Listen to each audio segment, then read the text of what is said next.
রমজান মাস ছাড়াও প্রায় সময় বিকালের নাস্তায় আমার বাসায় আমি এই ছোলা বোনাটা করে থাকি। তো নর্মালি আমি যেভাবে ছোলাটা রান্না করি সেই রেসিপি আজকের ভিডিওতে আপনাদের সাথে শেয়ার করছি।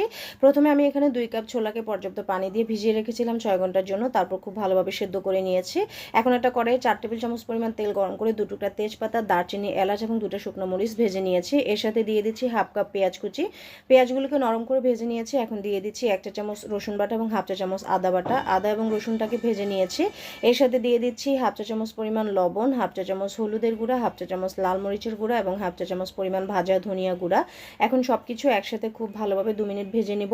আর এর সাথে অল্প একটু পানি দিয়ে মশলাটাকে একটু কষিয়ে নিচ্ছি যেন মশলার কাঁচা গন্ধটা চলে যায়। মশলাটা কষানো হয়ে গিয়েছে। এখন একটা টমেটোকে কিউব করে কেটে রেখেছিলাম আর এর সাথে একটা সেদ্ধ আলু কিউব করে কেটে দিয়ে দিচ্ছি। আলু এবং টমেটোটাকে 1 মিনিট একটু কষিয়ে নিচ্ছি। এর সাথে সেদ্ধ করে রাখা ছোলাগুলো দিয়ে দিচ্ছি। তারপর ছোলাগুলোকে নেড়েচেড়ে 1 কাপ পরিমাণ পানি দিয়ে একটা ঢাকনা দিয়ে ঢেকে 15 মিনিট হাই হিটে জাল করে নিয়েছি।